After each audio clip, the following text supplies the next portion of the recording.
The gravitic plates of the zenith station vibrated constantly, a low synthetic hum. It kept off-worlders upright. It kept Dante grounded. Keep your balance. Keep quiet. He stood behind the lead human ambassador, a simple clerk, invisible. The Zenith Station was a massive, spinning cathedral of polished obsidian and humming atmospheric filters hanging in the cold vacuum of neutral space, a supposed neutral ground where two completely incompatible species came to trade resources they both desperately needed, but neither wanted to share. Empress Soraya paced the polished floor. The summit chamber felt suffocating. Trade negotiations had completely stalled. The Silvani delegates stood rigid behind her.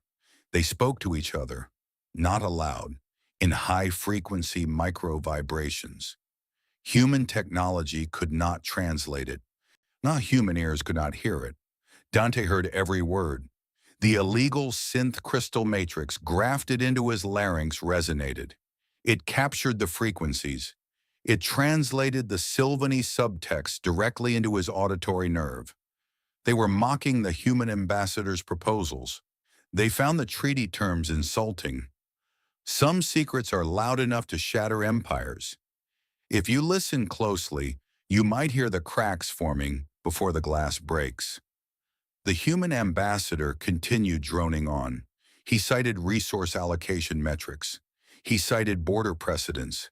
He was entirely blind to the bioluminescent insult flashing across the Silvani delegation. Dante swallowed hard. The synth crystal in his throat felt heavy, an artificial anomaly buried in human flesh.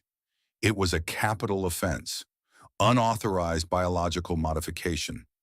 Discovery meant immediate exile, or worse, because survival. Soraya turned her back on the ambassador. Her collar scales shifted from deep violet to a sharp, hostile white. The atmospheric pressure in the room seemed to drop. The Silvani biology did not express frustration through breath. They expressed it through atmospheric displacement, a localized vacuum of tension. She looked at her lead counselor. "Halt this noise. Bring me my personal interpreter. I will not speak to these blind mammals another moment." The human ambassador kept talking. He gestured broadly toward a holographic chart. Dante watched the ambassador's arm move. A single loose silver thread hung from the left cuff of the man's tailored jacket. It swayed slightly with every gesture. It caught the harsh overhead light, back and forth. A tiny, irrelevant pendulum marking the exact end of human diplomatic relations. The counselor stepped forward. He raised a four-jointed hand to officially interrupt. Dante felt his heart hammer against his ribs. The human protocol was strict. He began mentally drafting the required apology for the delay. The Terran delegation humbly requests a temporary recess to accommodate this sudden, unforeseen shift in the schedule. He stopped. He dropped the thought completely. The lie was suddenly too heavy, and the silence was more dangerous than the truth. He stepped out of the second row. Panic flared sharp and cold in his chest. This was treason. Then instantly the fear vanished. His mind snapped into a state of pure clinical calculation. He needed the exact acoustic resonance. The ceiling was 40 meters high. Watch, the obsidian floor would bounce the sound. He adjusted the tension in his modified vocal cords. He bypassed human vocalization entirely. He bypassed air from his lungs. He engaged the crystal matrix. A high, piercing harmonic rang out across the chamber. It was perfect, Silvani. "The Empress requires her interpreter," Dante projected. The frequency vibrated in the teeth of every human present. "The human delegation will hold." The human ambassador froze mid-sentence. He turned around. He stared at Dante. The entire Terran staff stared. The Silvani delegation did not freeze. Their reaction was entirely biological.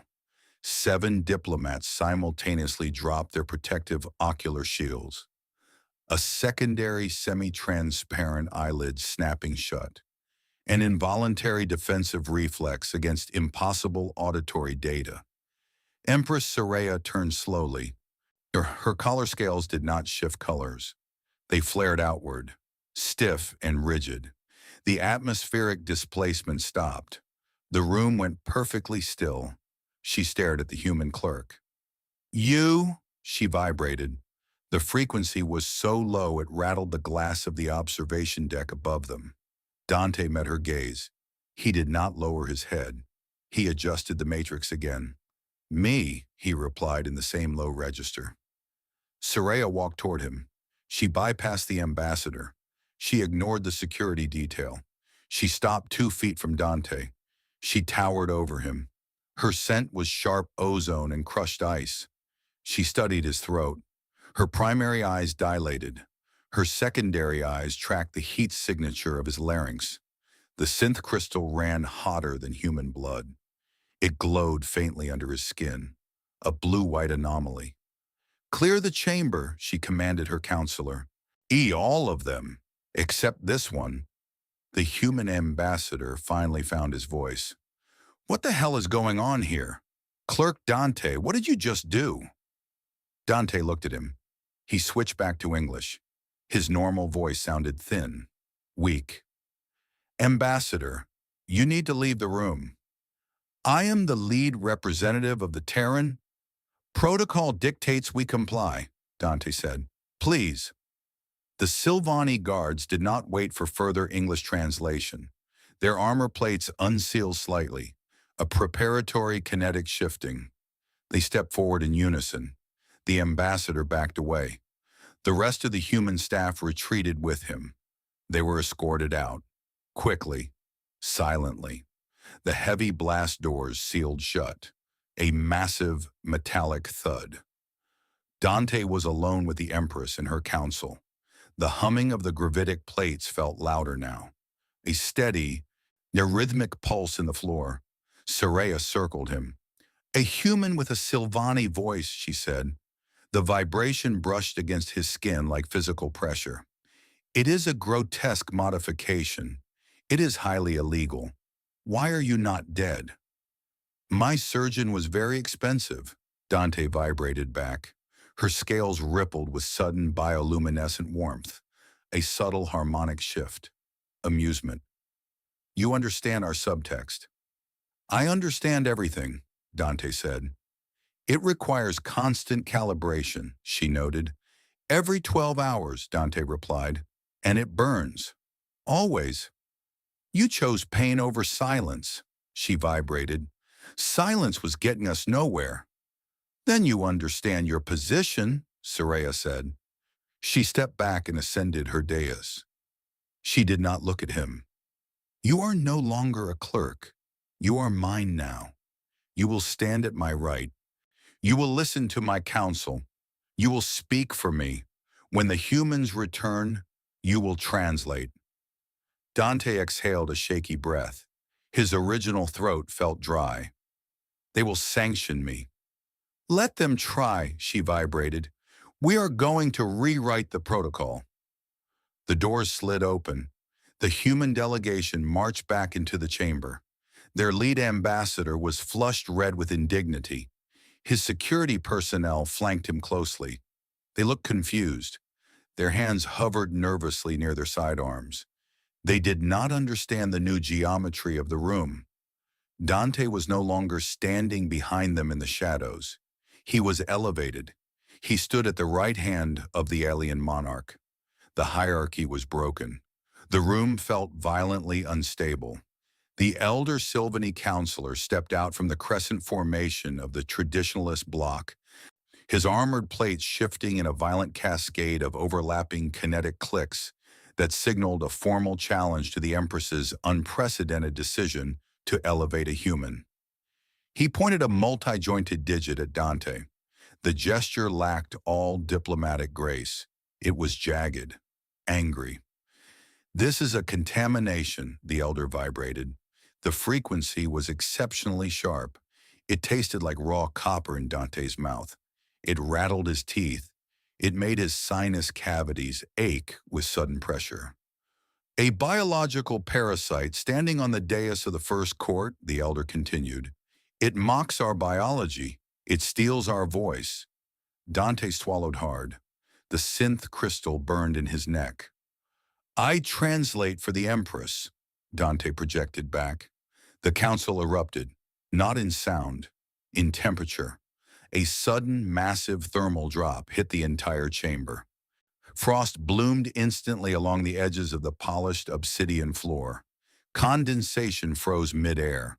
The traditionalists were furious. A human using their sacred harmonics was a total abomination. Their thermal regulation failed collectively due to extreme stress. The room felt like a meat locker. The elder raised both primary hands, a formal gesture of nullification. His bioluminescence flashed an aggressive, toxic yellow. We invoke the precedent of purity. This summit is void. All treaties are dissolved. The human presence is a biological insult to the Silvani court. We will not trade with mimics. The human ambassador stepped forward. He shouted in English. He demanded order. He demanded that Dante step down immediately. His voice was loud, clumsy. It carried absolutely no subtext. It was just useless noise pushing dead air around the room. Dante watched the elder's hands drop. He felt a sudden, sharp tightness in his chest. Human command would undoubtedly sanction him for causing this catastrophic breach of protocol. No, he corrected himself mid-thought. They were not going to sanction him. They were going to exile him entirely. He was a dead man in human space. The realization hit him simultaneously with a profound, terrifying euphoria. The synth crystal in his throat pulsed with raw power. The surgical scars along his neck throbbed. He was ruined. He was also completely free. He could finally speak. He did not have to hide the hum in his chest anymore. The nullification vote required an immediate response. The Empress looked at Dante. She did not intervene. Her secondary eyes watched his pulse rate climb. Yes, this was his test. If he failed, they would both lose the treaties. The entire sector would starve. He stepped forward. He approached the central podium. His hands grasped the edges of the dark metal. He stared down at the surface. A perfectly circular, microscopic burn mark scarred the otherwise pristine alloy of the council podium. It was tiny. It was utterly irrelevant. A minor flaw in an otherwise flawless room. He fixated on it for 3 full seconds, while the fate of 2 distinct species hung in the balance. He breathed in.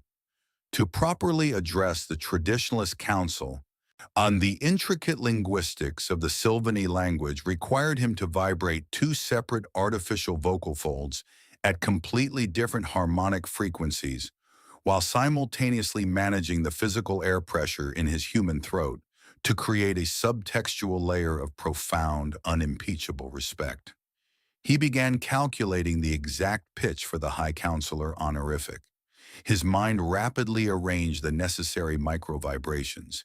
He needed a C-sharp equivalent layered with a sub-frequency hum. The thought derailed violently. Empress Soraya suddenly stepped down from her dais. She moved to stand directly behind him. Her proximity completely altered the ambient temperature around his shoulders. Her scales radiated a localized, intensely protective heat, a silent show of absolute backing. She was betting her entire crown on a human clerk. Dante let go of the calculated honorific. He opted for something far more dangerous. He bypassed diplomacy. He engaged the crystal matrix. A biological insult, Dante vibrated. The frequency was flawlessly pitched to match the elder's previous statement. It was a perfect, arrogant echo. Yet your own atmospheric scrubbers currently rely on human-design filtration subroutines to prevent your armor plates from oxidizing in this sector. You breathe our engineering every single day. Silence slammed into the room.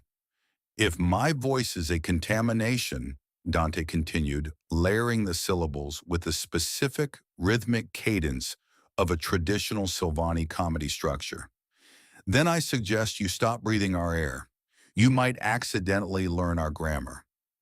The acoustics carried the subtext perfectly. It was a linguistic trap, a joke wrapped in a tactical truth. The delivery required immense physical control. A single drop of blood trickled from Dante's nose. The crystal was overheating. The thermal drop halted.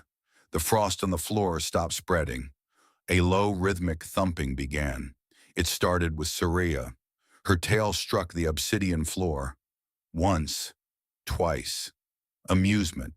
The elder counselor's scales shifted from stark white to a deep, embarrassed crimson. He tapped his own arm guard, a reluctant concession of logic. The joke had landed. The nullification vote was formally withdrawn. The traditionalists stepped back into their crescent formation. Instead, the council proposed a secondary resolution. Dante would be placed under permanent active inquiry. He would remain on the Zenith station indefinitely.